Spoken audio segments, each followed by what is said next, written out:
అయితే ఆ క్షేత్రజ్ఞ పురుష ప్రకృతి ఆ వివేకము తెలుసుకుంటే ఆ పరమాత్మ తత్వనే ఆ పరమ పదమునే పొందుతారని చెప్పారు. అయితే దీన్ని ఏ విధంగా పొందాలి? అలా పొందడానికి 5 మెట్లు భగవాన్ చెప్పారు. ఇంతకుముందు 5 మెట్లు, 5 పాదములు మనము ఎక్కాల్సి ఉంటుంది. ఈ 5 పాదములని ఇక్కడ వివరించాలని, ఆ జ్ఞానాన్ని మనం పొందడానికి దాని యొక్క సాధనలు మరియు అది పొందిన తర్వాత కలిగే ప్రయోజనం గురించి ఇప్పుడు చెప్పబోతున్నారన్నమాట. అయితే ఇంతకీ ఈ 6 పాదములు ఏమిటి అంటే, 5 పాదములు మీరు చేసిన తర్వాత ఏం కలుగుతుంది అంటే, ఆత్మని అంటే మీ యొక్క హృదయస్థములో ఆత్మానం శుద్ధ చైతన్య ఎరుకను ఆత్మన అత్యంత సూక్ష్మమైనటువంటి బుద్ధి ద్వారా చూసుకోండి. ఆత్మానం పశ్యతి. ఆత్మని ఆత్మానం ఆత్మన పశ్యతి. మీరు ఒక పని చేయాలి. ఆత్మని ఆత్మానం ఆత్మన పశ్యామి అని మీరు పెట్టుకోండి. మీరు రాసుకోవాలి. ఇవాళ ఎలా రాసుకుంటారు? ఆత్మని ఆత్మానం ఆత్మన పశ్యామి అని రాశారనుకోండి. ఇక్కడ ఆత్మని 3 సార్లు వచ్చింది. అందుకే మీరు శాస్త్రము గురువు ద్వారా ఇది తెలుసుకోవాలి. బుక్ చదివితే మీకు అంత ఆత్మే, దాని యొక్క అర్థం వేరుగా కన్ఫ్యూజ్ అవుతారు. ఏంటి? ఆత్మని హృదయస్థములో ఆత్మని అంటే సప్తమి విభక్తి. ఆత్మలో అంటే హృదయస్థములో ఆత్మానం శుద్ధ చైతన్య ఎరుక ఆత్మన అంతఃకరణ శుద్ధిగా సూక్ష్మంగా ఉన్నటువంటి బుద్ధి ద్వారా పశ్యామి ఆ నేను అనే ఎరుకలో ఉన్నాను. అది ఎప్పుడు జరుగుతుందంటే మీరు ఒక 5 మెట్లు ఎక్కాల్సి ఉంటుంది. ఏంటి 5 మెట్లు అంటే, ఇంతకుముందు మనం చూసాం, మరొకసారి అలా రివ్యూ. కర్మయోగం అంటే ఏంటి? ఎందుకు కర్మయోగం అంటే, ఆత్మని ఆత్మానం ఆత్మన పశ్యామని అంటే అది మనకు ఇప్పుడు చూడడానికి వీలు కావట్లేదు. చూడలేకపోతున్నాం, దర్శించలేకపోతున్నాం, ఆ ఎరుకలో నిలిచి ఉండలేకపోతున్నాం. కాబట్టి ఎందుకు ఉండలేకపోతున్నాము, ఏమిటి ఆటంకాలు అంటే, మన ఋషులు గమనించారు ఏంటంటే, మీ యొక్క అంతఃకరణం యందు ఆ మలం, ఏదైతే మలం అంటారు, దీన్ని మలం అంటే రాగద్వేషాలు, కామ క్రోధ లోభ మోహాలు ఏవైతే ఉన్నాయో, అసూయ, ఇవన్నీ కూడా వాటి యొక్క భావోద్రేకాలన్నీ మీకు అలాగ మలముగా, ఎలాగైతే మన బకెట్లో దీంట్లో నీరు అడుగుని ఎలాగైతే బురద ఉంటుందో అలాగా దాగి ఉన్నాయి. సో ఎప్పుడైతే మీరు చేసే ప్రతి కర్మ, ప్రతి క్రియ, ప్రతి కార్యం ఒక గొప్ప మహాశక్తి, హయ్యర్ పవర్, ఒక ఈశ్వర నడిపిస్తున్నది. సృష్టి స్థితి లయకర్త ఒక శక్తి.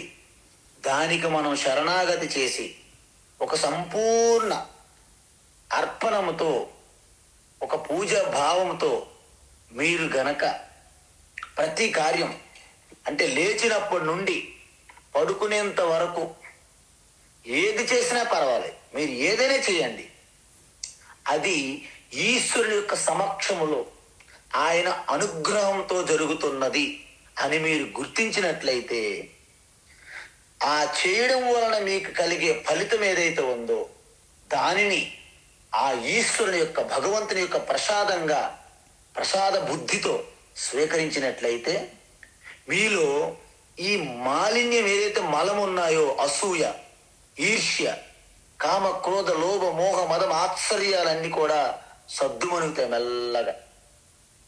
మీ అందరికీ తెలుసు, మన పిల్లలు మిగతా వాళ్ళ పిల్లలందరూ స్కూల్లో కొన్ని కల్చరల్ ప్రోగ్రామ్ చేస్తారు, నాటకాలు, డ్రామాలు అన్ని. వెళ్ళి కూర్చున్నాం అనుకోండి, మన బిడ్డ ఒక చిన్న వాచ్మెన్ పాత్ర వేసాడు అనుకోండి, ఆ పాత్ర మీదే మన ఫోకస్ ఉంటుంది. మిగతా వాళ్ళు ఎంత అద్భుతంగా వాళ్ళు యాక్టింగ్ చేస్తున్నా వారిపైన మన దృష్టి ఉండదు. ఇంకా మన పిల్లలు పాటల పోటీలు అయ్యాయనుకోండి, మన పిల్లలు పాడినంత వరకు మనకు వారిపైన దృష్టి ఉంటుంది. వారి పాడి కిందకి దిగిన తర్వాత మనం ఇంకా అక్కడ ఉండం, వచ్చేస్తాం. అంటే మనకి అసూయ ఇవన్నీ మనకు తెలియకుండా ఉంటాయి లోపల. అలా లేకుండా ఎప్పుడైతే ప్రతిదీ ఈశ్వరుని కొనసన్నల్లో జరుగుతున్నది, వారు పాడుతున్న ఆ పాట వెనుకున్నటువంటి శక్తి నేనే, ఎవరికి ఏమి గొప్పతనం వచ్చినా ఆ గొప్పతనం వెనుకున్న నాదే, అలా భావం కలిగినప్పుడు మీకు అసూయ అనేది ఉండదు, స్వార్థం అనేది పుట్టదు. ఈ విధంగా దీన్ని కర్మయోగము అంటారు. కర్మయోగము అంటారు. తరువాత ఎప్పుడైతే ఈ కర్మయోగములో మనిషి ఎప్పుడు కూడా బహిర్ముఖంగా ఉంటారు. అందుకే మీరు ఎంతవరకు బహిర్ముఖంగా ఉంటారో, ఈ బహిర్ముఖంగా ఉండడాన్ని దానికి ఎప్పుడు అంతము లేదు. అందుకే మన శాస్త్రవేత్తలు ఎన్ని రీసెర్చ్లు చేస్తున్నా, ఎన్ని పరిశోధనలు చేస్తున్నా వాళ్ళు ఎప్పుడు కూడా ఇది అయిపోయింది, ఇది అల్టిమేట్ అని చెప్పలేరు వాళ్ళు. ఎందుకంటే అది అనంతం. మరి దానికి కూడా మూలమైనటువంటి ఆ సబ్జెక్ట్ ఏమిటి అంటే నేను అనే ఒక అవేర్నెస్, ఆ శుద్ధ చైతన్య ఎరుక. దాని వైపు మనము అంతర్ముఖంగా వెళ్ళాలి. అంతర్ముఖంగా వెళ్ళాలంటే మనము ఉపాసన యోగం చెయ్యాలి.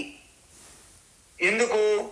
కర్మయోగము ద్వారా అంతఃకరణ శుద్ధి ఏర్పడింది మీకు. ఇప్పుడు ఆ మలినాలన్నీ పోయే, అసూయ, రాగద్వేషాలు లేవు. ఇప్పుడు ఉపాసన చేయడం వలన అనేక పరివిధములుగా పరుగులు తీస్తున్న మనస్సు దాన్ని కట్టడి చేసి ఆ ఉపాసన, ఆ ఈశ్వరుని యందు మీరు ఏకాగ్రతతో నిలపడం అభ్యాసం చేస్తున్నారు. అందువలన ఈ ఉపాసన గురించి చెప్పాం. ఇష్టదేవత ఏకరూప ఉపాసన, తర్వాత రెండో స్టెప్లో అనేక రూప, విశ్వరూప సగుణ ఈశ్వర ఉపాసన, ఇవన్నీ చేస్తారు.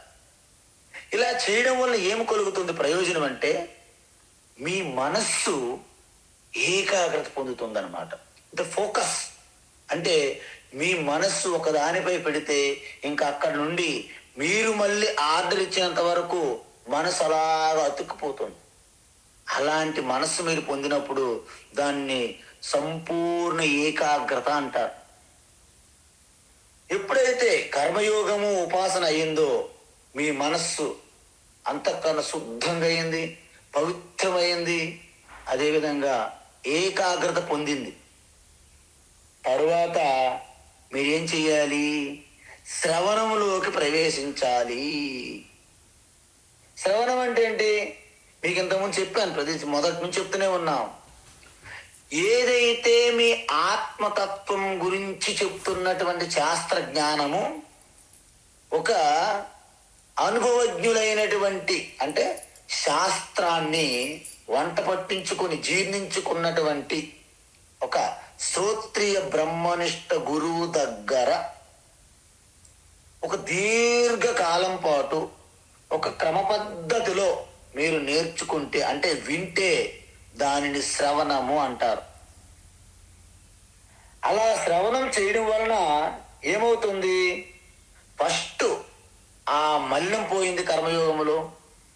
2 విక్షేపం అంటారు, అంటే మనస్సు అనేక పరివిధములుగా పరుగులు ఎత్తడాన్ని విక్షేపం అంటారు. ఆ 2 పోయాయి. 3 అజ్ఞానము. శ్రవణం ఏం పోగొడుతుంది? అజ్ఞానాన్ని పోగొడుతుంది. అంటే నేను ఎవరు, మనం దేనికోసం పరుగులు తీస్తున్నాము? సుఖం కోసం. అనంతమైన ఆనందం నీ స్వరూపము అని తెలియకుండా మనం కప్పివేస్తున్న అజ్ఞానం ఉన్నది మనకి. నాకు జ్ఞానం కోసం పరుగులు తీస్తుంటున్నావు, ఆ జ్ఞానం ఈ జ్ఞానం అని. నువ్వు అసలైనటువంటి బ్రహ్మజ్ఞాన స్వరూపానివి నువ్వు. ఆ విషయం మనం కప్పివేస్తున్న అజ్ఞానం పోతుంది. శాంతి కోసం పరుగులు తీస్తాం, ప్రేమ కోసం శాంతి, ఇవన్నీ భద్రత, ఆనందం, వీటి కోసం మనం బయట వెతుకుతుంటాము. వాటి మూలం, వాటి సోర్సు మీ హృదయస్థం ఎరుకు నుంచే ప్రారంభమవుతుంది. సో ఇది మనకు తెలియకుండా అనాది కాలంగా కప్పివేస్తున్న అజ్ఞానం ఉన్నది. దాన్ని పోగొట్టేందుకు ఈ జగత్తు అంటే ఏమిటి, దాని స్వరూపం ఏమిటి, నీవు ఎవరు, నీ స్వరూపం ఏమిటి, ఈ రెండింటికి రక్షణగా ఉన్నటువంటి ఈశ్వర భగవంతుడు ఎవరు, ఆయన స్వరూపం ఏమిటి అని తెలియజేసే జ్ఞానము గురువు శాస్త్రము ద్వారా మీకు చెప్తారు. కాబట్టి దానిని తెలుసుకుంటే మీ అజ్ఞానం అనే పొర పోతుంది. దానిని శ్రవణము అంటారు. అజ్ఞానం పోతున్నప్పటికీ కొన్ని సంశయాలు, కొన్ని డౌట్స్ ఉంటాయి. ఎందుకు అంత తొందరగా మనము అంగీకరించలేము? ఎందుకంటే జన్మ జన్మల నుండి మనం ఈ అజ్ఞానాన్ని ప్రోగులుగా చేసుకుని వచ్చాము. కాబట్టి ఆ యొక్క సందేహాలు కూడా నివృత్తి చేసుకోవడాన్ని మననము అంటారు. అంటే వినినటువంటి ఆ శాస్త్ర జ్ఞానాన్ని, ఆ శ్రవణాన్ని పదే పదే చింతన చేయడం వలన మీలో ఉన్నటువంటి డౌట్స్, సంశయాలు మళ్ళీ గురువునైనా అడిగైనా తెలుసుకొని నివృత్తి చేసుకోవచ్చు. తోటి సాధకుల ద్వారా మళ్ళీ అదే తరగతి, అదే క్లాసు మరలా మరలా వినడం వలన ఆవృత్తి అసకృత్ అభ్యాసాత్ బ్రహ్మసూత్రం ఉంది. దీనికి బ్రహ్మసూత్రం ఏం చెప్తుంది? ఆవృత్తి అసకృత్ అభ్యాస, పలుమార్లు అనేక సార్లు మళ్ళీ అభ్యాసం చెయ్యాలి శ్రవణం చేసిన దాన్ని. అప్పుడు మీకు సంశయాలు, సందేహాలు అన్ని నివృత్తి అవుతాయి. ఎప్పుడైతే సందేహాలన్నీ పోయాయో ఆ జ్ఞానము మీకు పటిష్టమైనటువంటి ప్రజ్ఞ అంటారు. కానీ ఒకటి మాత్రం గుర్తుంచుకోండి, మీకు ఎటువంటి సందేహాలు లేవు, కానీ ఆ జ్ఞానము మీ జీవనములో ఇంకా జీర్ణించుకోలేకపోయారన్నమాట. ఇంకా లేదు, జీర్ణించుకోలేదు. ఇంకా అంటే ఏంటి? పటిష్టమైన జ్ఞానము మీ బ్రెయిన్ సెల్స్లో, మీ మైండ్లో, మీ బుద్ధిలో ఉన్నాయి, కానీ అది మీరు మీ స్వభావము, మీ స్వరూపంగా ఇంక జీర్ణం అవ్వలేదన్నమాట. దాన్నే నిధిధ్యాసనం అంటారు, చెయ్యాలి. నిధిధ్యాసనములో ఎందుకంటే అనేక జన్మల నుంచి వచ్చినటువంటి ఆ రాగద్వేషాలు అనేవి అత్యంత సంస్కార వాసనలుగా ఉంటాయి అడుగు భాగంలో. అవి అంత తొందరగా పోవు, ఎన్ని తెలుసుకున్నప్పటికీ తొందరగా పోవు. మన అందరికీ తెలుసు, చంద్రునికి స్వయంగా ఎటువంటి ప్రకాశించే శక్తి లేదు చంద్రునికి. మరి దేని వల్ల వస్తుంది? అది సూర్యప్రకాశం వల్ల చంద్రుడు ప్రకాశిస్తున్నాడు. అది మనకు తెలుసు, చదువుకున్నాం కాబట్టి. కానీ పౌర్ణులు ఏమంటాము? అబ్బా చంద్రుడు ఎంత బాగున్నాడో, ఎంత బాగా ప్రకాశిస్తున్నాడు అంటామా లేదా? అంటే తెలిసినప్పటికీ మనం అలాగే అంటాం. ఇది మన అలవాటు అనమాట. అందువలన అలవాట్లుగా మనలో కూరికిపోయి ఉన్నటువంటి ఆ చిత్తములో ఉన్న వాసనల్ని పోగొట్టాలంటే ఆ కింద నుంచి కదిలించాల. దానినే నిధిధ్యాసనం అంటారు. అంటే ఎలాగంటే మీకు చిన్న ఉదాహరణ చెప్తాను, శ్రద్ధగా పట్టుకోవాలి మీరు. మీరు ఒక గంధపు ముక్క, ఒక గంధపు చెక్కని తీసుకొచ్చి ఒక నీటిలో మీరు నానబెట్టండి. ఒక రోజంతా దాంట్లో నానబెడితే రెండవ రోజు అది తీసిలుగా మన వాసన చూస్తే దుర్గంధం వాసన వస్తుంది. అయితే దాని అర్థం ఏంటి? సుగంధం పోయిందనా? లేదు, సుగంధం ఉంది. మరి ఏం చెయ్యాలి? దాన్ని కాస్త ఎండబెట్టి మీరు ఒక రాయి పైన ముందుకి వెనక్కిలుగా నురగ తీసారనుకో, రంగ పెట్టారనుకోండి, అప్పుడు మీద ఉన్నటువంటి దుర్గంధం పొరపోయి మళ్ళీ సుగంధము మీకు వస్తుంది. మనము కూడా శుద్ధమైన చైతన్యము ఈ ప్రకృతి అనే నీటిలో పడి దుర్గంధం అనే జీవాత్మగా సంసారిగా ఉన్నాము. మనల్ని ఇలాగా ఈ యొక్క తత్వం అనే శ్రవణం అనే జ్ఞానంతో మననము శ్రవణము చేసిన తర్వాత ఈ నిధిధ్యాసనం అనే ప్రక్రియలో ముందుకి వెనక్కి మనోబుద్ధి అహంకార, నేను శరీరం కాదు, నేను బుద్ధిని కాదు, నేను చిదానందరూప శివ, ఈ ముందుకి వెనక్కి మనం ఇలాగా రంగదీస్తే అప్పుడు శివోహం శివోహం అని మీ అనుభూతి చెందుతారు. దీన్ని 5 రకములుగా 5 మెట్లుగా భగవాన్ చెప్పారు. అయితే దీన్ని ఎలా చూస్తున్నారు? ఇప్పుడు కొంతమంది ధ్యానేన, కొంతమంది ఏంటి ధ్యానేన అంటే ఏంటి, నిధిధ్యాసన ద్వారా. ఫస్ట్ ఏంటి కర్మయోగేన అంటే ముందు కర్మయోగం చేసి అంతఃకరణ శుద్ధి సాధిస్తారు. తర్వాత ఏంటి సాంఖ్యేన యోగేన, సాంఖ్య యోగేన అంటే శ్రవణము మననము ఎన్నైనాయి 2. తర్వాత ఇక్కడ కర్మయోగం అంటే కర్మయోగము ప్లస్ ఉపాసన 2 తీసుకోవాలి మనం, ఇక్కడ జోడీలు అనమాట ఇవి. మొదట కొంతమంది కర్మయోగము ద్వారా అంతఃకరణ శుద్ధి ఏకాగ్రత పొందుతారు. తర్వాత సాంఖ్య యోగేన అంటే శ్రవణము మననము ద్వారా పటిష్టమైనటువంటి ప్రజ్ఞ పొందుతారు. కేచిత్ కొంతమంది ధ్యానేన అంటే నిధిధ్యాసన ద్వారా స్థిత ప్రజ్ఞత్వము పొందుతారు అని చెప్పారు. ఇప్పుడు ఇంకా మరికొంతమంది అంటే ఈ సాధన చెప్తున్నారు కదా, ఈ సాధన చెప్పి తరువాత దాని యొక్క ప్రయోజనం చెప్పబోతున్నారు అనమాట. అందువలన ఇప్పుడు ఏంటంటే 26వ శ్లోకం 26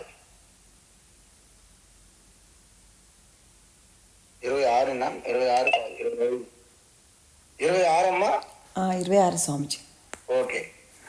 అన్యే త్వేవమజానంతః, అన్యే త్వేవమజానంతః, అన్యే త్వేవమజానంతః, శ్రుత్వాన్యేభ్య ఉపాసతే, శ్రుత్వాన్యేభ్య ఉపాసతే, శ్రుత్వాన్యేభ్య ఉపాసతే, తేపి చాతితరంత్యేవ, తేపి చాతితరంత్యేవ, తేపి చాతితరంత్యేవ, మృత్యుం శృతిపరాయణాః, మృత్యుం శృతిపరాయణాః, మృత్యుం శృతిపరాయణాః, అన్యే త్వేవమజానంతః, శ్రుత్వాన్యేభ్య ఉపాసతే, అన్యే త్వేవమజానంతః,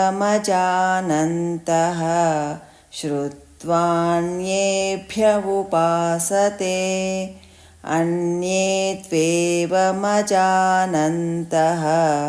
శ్రుత్వాన్యేభ్య ఉపాసతే, తేపి చాతితరంత్యేవ,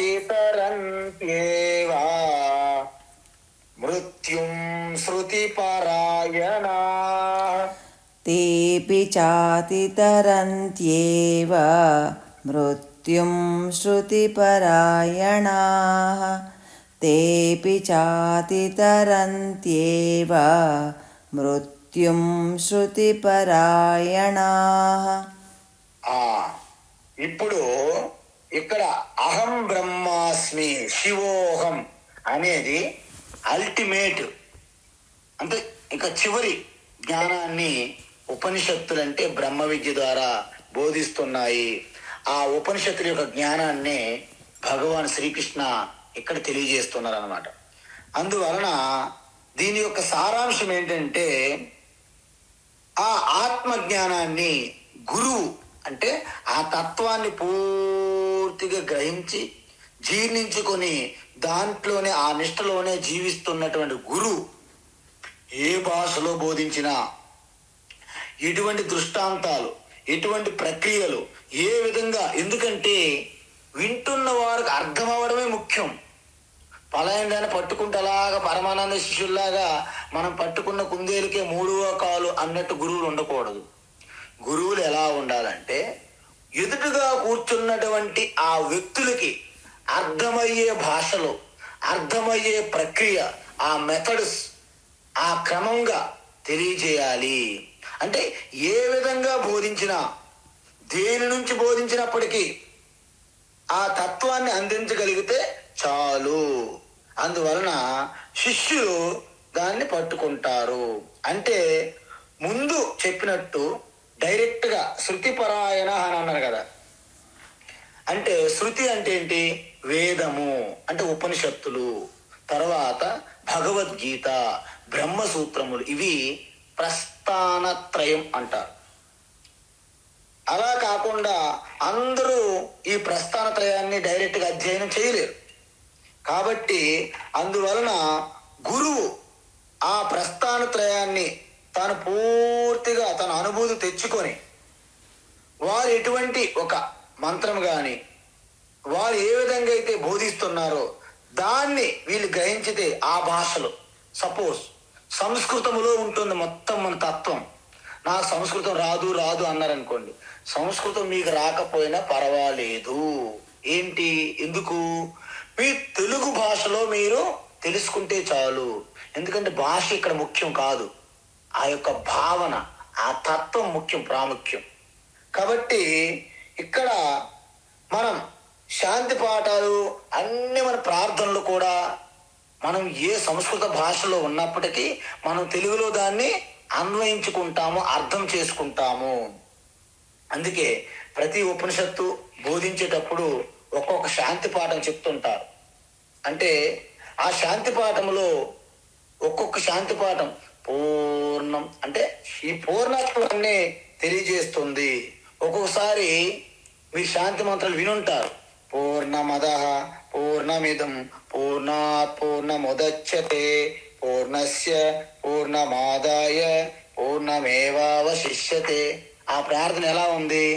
అది ప్రార్థన కాదు, అది జీవ బ్రహ్మ ఐక్యం. అంటే నేనే పూర్ణము, నేనే ఆ పరమాత్మ స్వరూపమై ఉన్నాను అని శాంతి మంత్రంలోనే చెప్పేశారు అక్కడ. అందువలన అన్యేతు మరికొంతమంది, అంటే ఎవరైతే తత్వాన్ని ఇంకా పొందలేదో అన్యేతు మరికొంతమంది, ఏవం అజానంతః అంటే మన ప్రస్థానత్రయంలో చెప్పిన విధంగా వాళ్ళు ఎవరైతే ఫాలో అవ్వలేరు, అంటే వాస్తవానికి సమాజం అంతా అలాగే ఉంది.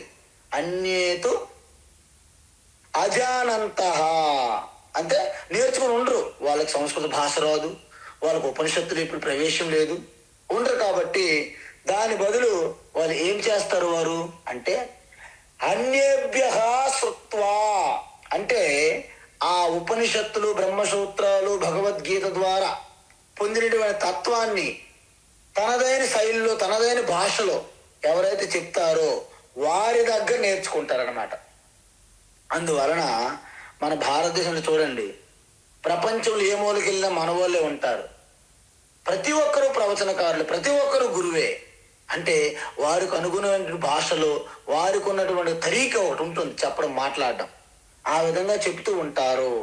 అందువలన అనేక పద్యాలు, భగవద్గీత ఉందనుకోండి, శ్లోకాలు రావు, మనోళ్ళు ఏం చేశారంటే పద్యాల్లో ఆల్రెడీ పాడేశారు, జానపద గీతాల్లోనూ ఇవన్నీ పాడేస్తుంటారు. సో దాంట్లో కన్వర్ట్ చేస్తారన్నమాట, సులభంగా అర్థం అవడానికి, సులభంగా తెలుసుకోవడం ఇంపార్టెంట్. ఇక్కడ మీరు సంస్కృతంలోనే చెప్పాలని రూల్ ఏం లేదు. అందువలన చిన్న చిన్న పద్యాలు, చిన్న చిన్న పాటలుగా మార్చేస్తుంటారు అన్నమాట.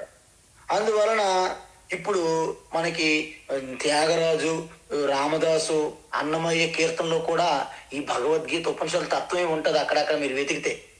అందువలన ఈ పాటలు, పద్యాలు అన్నిట్లో మార్చేస్తుంటారు అన్నమాట. మీ ఇంతకుముందు పాడాము ఒకసారి, జగమే మాయ బ్రతుకే మాయ, దాంట్లో చూడండి మొత్తం వేదాంతమే, ఉపనిషత్తు తత్వం ఉంది దాంట్లో. ఆ విధంగా పెడతారు. అందువలన వాళ్ళు ఏం చేస్తారు? వాళ్ళు డైరెక్ట్గా సంస్కృతము, వ్యాకరణాలు అన్నీ రాకపోయినా, డైరెక్ట్గా ఉపనిషత్తులు చదవకపోయినా, ఆ గురువు గారి ద్వారా వారు ఏ విధంగా అయితే సులభంగా అర్థమవుతుందో ఆ విధంగా నేర్చుకుంటారు. సో ఆ శ్రవణం ప్రకారము ఉపనిషత్తులు కొన్ని సంవత్సరాల పాటు నేర్చుకోకపోయినా వాటి సారాన్ని, అందుకే మేము ఎక్కడికైనా వెళ్ళినా స్వామీజీ ఆ భగవద్గీత యొక్క సారాన్ని చెప్పండి అడుగుతారు. ఎందుకు? భగవద్గీత మొత్తం నేర్చుకోవడానికి వారు సిద్ధంగా లేరు, వారి సమయము ఉండదు. కాబట్టి ఆ తత్వాన్ని 3 ముక్కల్లో చెప్పండి అడుగుతుంటారు. అందువలన వారిని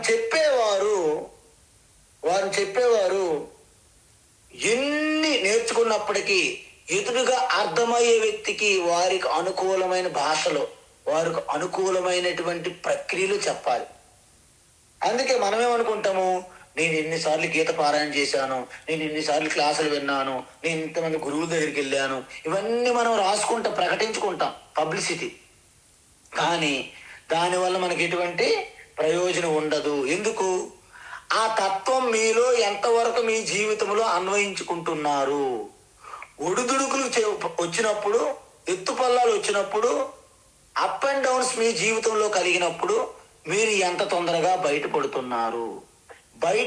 పడడానికి ఈ తత్వం అనేది మీకు ఎంతవరకు ప్రయోజనం సిద్ధిస్తుంది, సహాయాన్ని అందిస్తుంది, అది ఇంపార్టెంట్. అందుకే స్వామి చిన్మయానంద దగ్గరికి వెళ్ళి ఒకరు అన్నారు, స్వామీజీ నేను మీ యొక్క డిస్కోర్స్ అన్ని వింటున్నా, భగవద్గీతను ఇంతవరకు 5 సార్లు నేను చదివేశాను అన్నారు. అంటే 5 టైమ్స్ మొత్తం గీత అంతా విన్నాను, చదివాను అన్నారు. కానీ మనకేమంటారు, గురువు గారు ఏమన్నారు, గురుదేవ్ చిన్మయానంద, మీరు ఎన్నిసార్లు భగవద్గీత చదివారు అనేది ఇంపార్టెంట్ కాదు, భగవద్గీత ఎన్నిసార్లు మీలో ప్రవేశించింది అని అడిగారు. చూసారా, మనం చదివేస్తుంటాం, లెక్కలు పెట్టుకుంటుంటాం, పారాయణం కూడా అలాగే చేస్తాం మనం. అందువలన అన్యేభ్య శ్రుత్వ ఉపాసతే, కొంతమంది ఆ విధంగా విని వారికి అనుకూలమైన భాషలు నేర్చుకొని దాన్ని కూడా ఎవరైతే ఈ పద్ధతిలో ఉపాసతే అంటే ఇక్కడ వింటే, అంటే శృతి అంటే గురువాక్య శ్రవణం, అంటే వారు ఉపనిషత్తుని డైరెక్ట్ గా వినకపోయినా గురువు మీద శ్రద్ధ భక్తితో గురువు చేసిన బోధ మాత్రం వింటారు. మీరు చాలా మంది చూడండి, గురువు గారు చెప్పిన క్లాసులతోనే అలా సరిపెట్టుకుంటారు. వారు ఇంక ప్రత్యేకమైన ఉపనిషత్తులు ఏమీ చదవరు, వాళ్ళకంత ఓపిక ఉండదు. అందువలన ఆ గురువు గారితో పూర్తిగా శరణాగతి చేసి శ్రద్ధా భక్తితో వారు చెప్పిన ఉపదేశాన్ని పట్టుకుంటే అప్పటికి కూడా వాళ్ళకి ఎటువంటి ఇబ్బంది లేదు. ఎందుకు? వాళ్ళు కూడా ఈ మృత్యుని దాటిపోతారు. ఎందుకంటే వేదం ఏం చెప్పిందంటే, శృణ్వంతు విశ్వే అమృతస్య పుత్రాః ఆయేధామాని దివ్యాని తస్తు వేదాహమేతం పురుషం మహాంతం ఆదిత్యవర్ణం తమసః పరస్తాత్ తమేవ విదిత్వా అతిమృత్యమేతి తమేవ విదిత్వా అమృతత్వమేతి నాణ్యపంత విద్యతేయనాయ అని చెప్పి. అందువలన ఈ తత్వాన్ని మీరు యథాతథంగా అదే కంఠస్థ పెట్టి బయాట్ చేసి అలాగా తెలుసుకోవాలని పని లేదు. ఈ తత్వాన్ని తెలుసుకున్న ఋషులు ఆ పరమపదం బ్రహ్మానంద స్థితిలో ఉన్నారు. మీకోసం స్వాగతం పలుకుతున్న, రెడ్ కార్పెట్ వేసి రండి ఓ అమృత పుత్రులారా, మీరు మృత్యు మీకు లేదు, మీరు చనిపోతామనే భయంతో మీరు అజ్ఞానం వలన కొట్టుకుపోతున్నారు, రండి మీకోసం మేము మీకు అన్ని సిద్ధంగా చేసి ఉంచాము, రండి అని పిలుస్తున్నారు మనకి. కానీ మేము రిటైర్ అయ్యాక వస్తాము, మాకు కొంచెం ఇంకా కర్తవ్యాలు ఉన్నాయి, మాకు డ్యూటీలు ఉన్నాయి, మాకు బాధ్యతలు ఉన్నాయి అని మనం పోస్ట్ పోన్ చేసుకుంటూ ఉన్నాము. మీరు తత్వాన్ని తెలుసుకుని అమృతత్వం పొందడానికి మీరు ఇల్లు వాకిలు విడిచిపెట్టాల్సిన అవసరం లేదు. అన్ని విడిచిపెట్టేసి మీరు కూడా ఏదో సన్యాసం తీసుకుని హిమాలయాల్లో గుహల్లోకి వెళ్ళాలని పని లేదు. ఇక్కడే ఉంటూ తత్వాన్ని తెలుసుకొని మీరు రాజయోగులుగా, ఎలాగైతే 3 అధ్యాయాలు చెప్పారు భగవాన్ శ్రీకృష్ణ, కర్మ నైవేహి సంసిద్ధిం ఆస్థితాజనకాదయః. చూసారా, లోక సంగ్రహమే వాపి సంపశ్యన్ కర్తుమర్హసి అన్నారు. మీరు ఎంత తత్వం తెలుసుకున్న తర్వాత మీరు కర్మయోగంలో ఉన్న మీరు ఆత్మనిష్టలో ఉంటారు. మళ్ళీ మీరు భక్తి ఉపాసనలు చేస్తున్న ఆత్మనిష్టలోనే ఉంటారు. ఇలాగ మనం ఉదయాన్నే ప్రాతకాలంలో భగవద్గీత జ్ఞానయజ్ఞం చేస్తున్న ఆత్మనిష్టలో ఉంటారు. అంటే యజ్జత్ కర్మ కరోమి తత్తదఖిల శంభో తవ ఆరాధనం. అంటే మీరు మాట్లాడుతున్న ప్రతి మాట ఉపనిషత్తులుగా అవుతాయి. అంటే మీరే ఉపనిషత్తు ఋషులుగా మారిపోతారు. అందువలన మనము ఈ విషయాన్ని మనం గుర్తుపెట్టుకోవాలి. ఎందుకు? విద్యలెన్ని కలవు ఏమంటున్నారంటే చదివి చదివి చదివి చావంగనేటికి చావులేని చదువు చదవవలియు. చదివి చదివి కోటి జనులు చస్తిరి గదా విశ్వదాభిరామ వినురవేమ. వేమన పద్యం ఒకటి ఉంటుంది. ఏమంటున్నారు? చదివి చదివి అందరూ చస్తున్నారు, ఏవేవో చదువుతున్నారు. అదే హస్తరేఖలు, పుట్టుమచ్చల గురించి, ఈ జ్యోతికలు, జ్యోతిష్ శాస్త్రం అని, వాస్తు అని అనేక రకాలు, గ్రహాలు, శని అనేక చెప్తున్నారు కదా శాస్త్రాలు పట్టుకుని మన వాళ్ళు. చదివి చదివి చదివి చావంగనేటికి చావులేని చదువు చదవవలయు. చదివి చదివి కోటి జనులు చస్త్రి గదా విశ్వదాభిరామ వినురవేమ. అందువలన ఏమంటున్నారంటే ఈ చదివి ఏదైతే ఏవో చదువుకుంటూ అలాగ మట్టిలో కలిసిపోవడం కంటే నీకు అసలు మృత్యువు లేదు, నీకు చావు లేదు, అలాంటి చదువు చదవాలి మనం. మన లక్ష్యం, మన జీవితం యొక్క లక్ష్యం అది. అందువలన ఊరికే ఏదో చదువుకొని ఎంతమంది పోయారు కదా, నీవు మాత్రం అమరుడువై ఆ యొక్క చరిత్ర, ఆధ్యాత్మిక చరిత్ర పుటలలో నువ్వు స్థానం పొందు అని చెప్తున్నారు. అందువలన మనం ఏం చేస్తాము? విషయ సుఖములు, ఈ భోగములు ఆకర్షణలు ఎక్కువ వాటికి. అవి బంగారంలో మెరుస్తుంటాయి విషయ సుఖాలు, భోగాలు. బహిర్ముఖం చేస్తే మనకి అంతర్ముఖంలో మనము వెళ్ళడం కష్టం. విషయ సుఖమును కోరబో కన్నా ఆత్మశాంతికి భంగకరమే అగునవోరన్నా. అంటే విషయ సుఖాన్ని మీరు కోరుకోవద్దు. ఎందుకు? అవి ఆత్మశాంతికి భంగాన్ని వాటేస్తాయి, కలిగిస్తాయి. ఎందుకు? విషయ సుఖమును కోరబో కన్నా అది ఆత్మశాంతికి భంగకరమే అగునువోరన్నా. దుఃఖ మిశ్రితమైన సుఖము సుఖము కాదని మది ఏరుంగుము. దుఃఖలేశము లేని సుఖము ఆత్మయందే కలది ఓయమ్మా.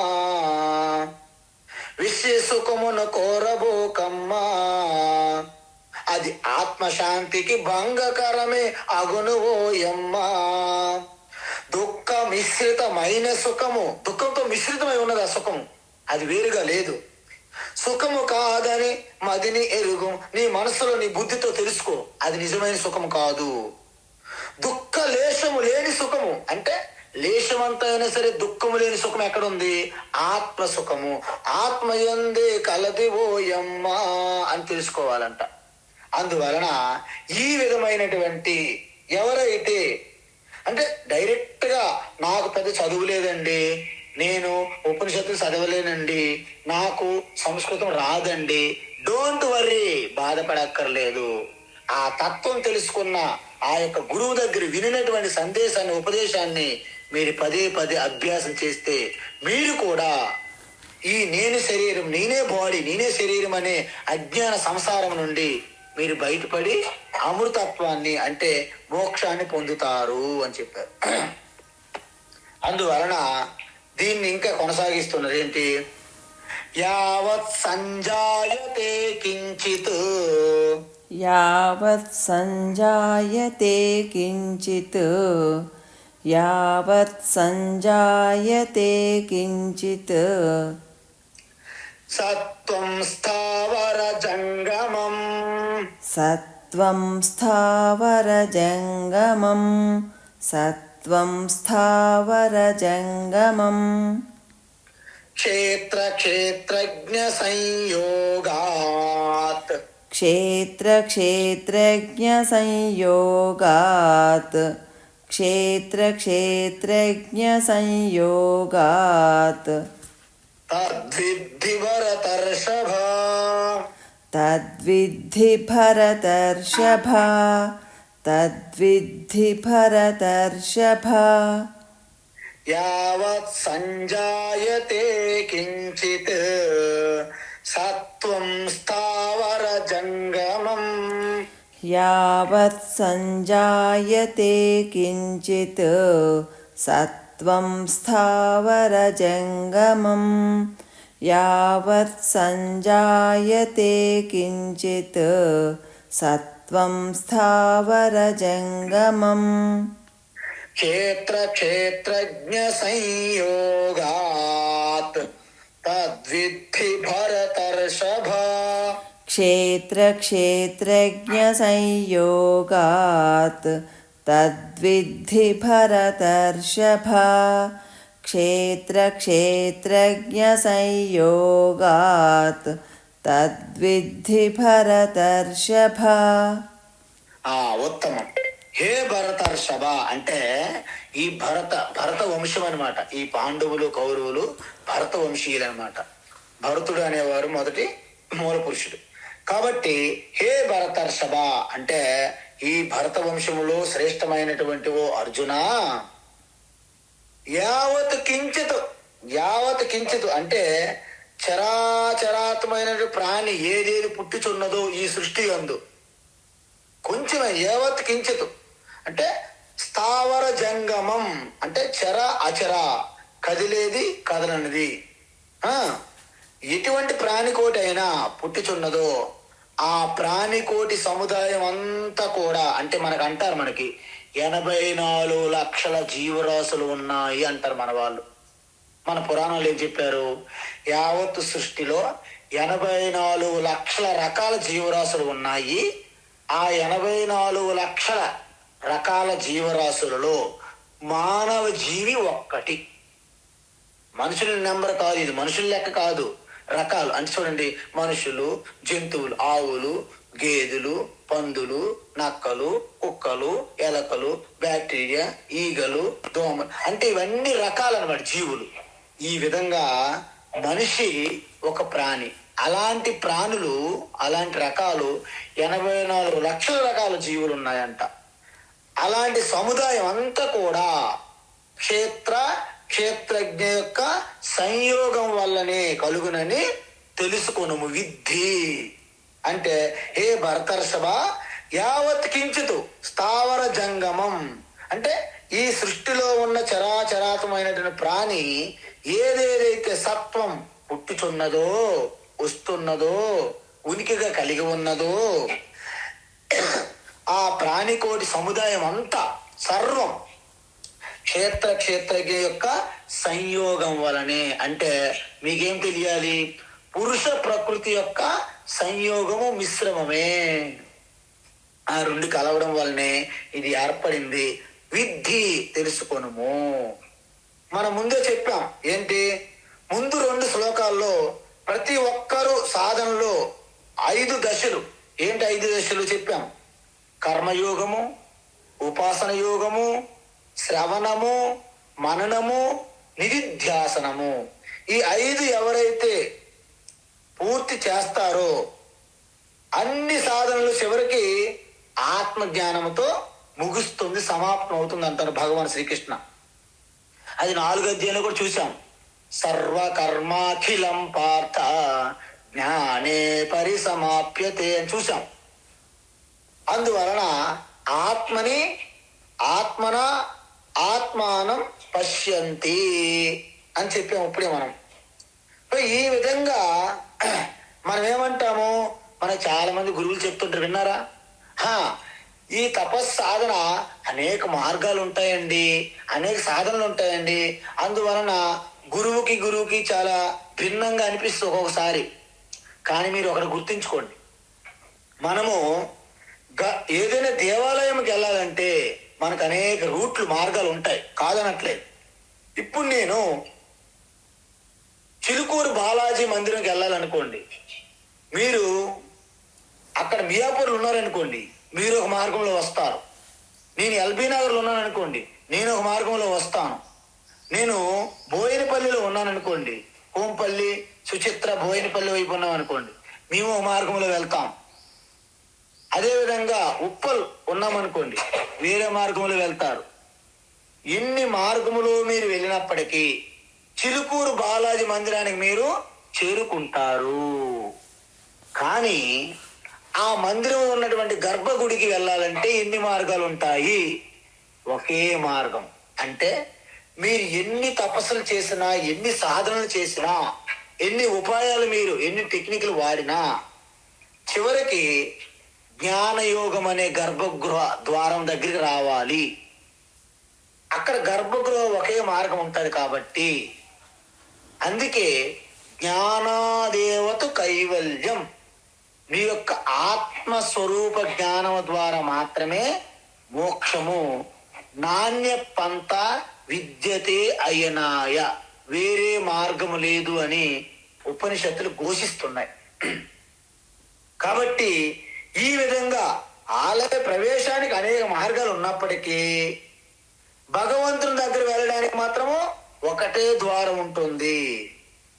అదే విధంగా ఇక్కడ మనం కర్మయోగము, ఉపాసన యోగము, శ్రవణ మననం చేసిన తర్వాత నిధిధ్యాసనలో మీరు కూర్చొని ఆ తత్వాన్ని చింతనం చేస్తే అప్పుడు మీరు ఆ గర్భగృహ అనే ఆ ఆత్మ చైతన్య ఎరుకలోకి మీరు ప్రవేశిస్తారు. కాబట్టి మనం ఏమనుకుంటాము, మనం ఇది సత్యం, సత్యం సత్యం పునఃసత్యం. అందుకే చాలా మంది మీరు చెప్పింది ఎందుకు అవుతుంది, వేరే మార్గాలు ఉండొచ్చు కదా, వేరే సాధనలు ఉండొచ్చు కదా అని అడ్డంగా వాదించిన వాళ్ళు కూడా ఉన్నారు. కాబట్టి వాళ్ళు ఏమనుకుంటారంటే ఈ వేదాంతం చెప్పిన వాళ్ళందరూ కూడా వీళ్ళంతా కూడా ఒక మతోన్మాదులు, వీళ్ళేంటంటే ఇదంతా ఛాందసవాదులు, మతోన్మాదులు అంటుంటారు. అందుకే మన దయానంద స్వామి ఏమంటారంటే బెటర్ మీకు మన ఏమంటారంటే మనకేమంటారంటే వీళ్ళు చెప్పిందే నిజమా, వీళ్ళు ఒక మతోన్మాదులు అంటారు. కానీ ఆయన ఏమంటారంటే మీరు ఏమైనా అనుకోండి, మమ్మల్ని ఏమైనా అనుకోండి, కానీ సత్యం మాత్రం మేము కాదని చెప్పము. ఎందుకు? అది సత్యం సత్యం పునఃసత్యం. బెటర్ మీరు ఏమైనా మమ్మల్ని అనుకుంటే పర్వాలేదు, కానీ మేము మాత్రము సత్యాన్ని విడిచిపెట్టమని చెప్తారన్నమాట. అందువలన మనకి చీకటిగా ఉండేటప్పుడు ఆ చీకటిని పోగొట్టడానికి ఎలాగైతే మీరు జపము చేసినా చీకటి పోదు, మీరు పారాయణం చేసినా చీకటి పోదు, మీరు ప్రాణాయామం చేసినా చీకటి పోదు, మీరు ఇంక ఏమి చేసినా చీకటి పోదు. చీకటి పోవాలంటే ఏం చేయాలి? కేవలం అక్కడ ఒక క్యాండిల్ వెలిగించాలి. అందువలన ఒక క్యాండిల్ కనుక మీరు వెలిగించినట్లయితే అక్కడ చీకటి వెంటనే పోయి వెలుతురుస్తుంది. అదేవిధంగా మన అజ్ఞానం అనే చీకటి పోవాలంటే జ్ఞానం అనే వెలుగు రావాలి. తమసోమా జ్యోతిర్గమయ అంటారు. అందుకే అంటే తమస్ అంటే అజ్ఞానం అనే అంధకారాన్ని పోగొట్టి జ్యోతిర్గమయ అంటే జ్ఞానం అనే వెలుగు జ్యోతి అది రావాలి. అదొక్కటే మార్గం.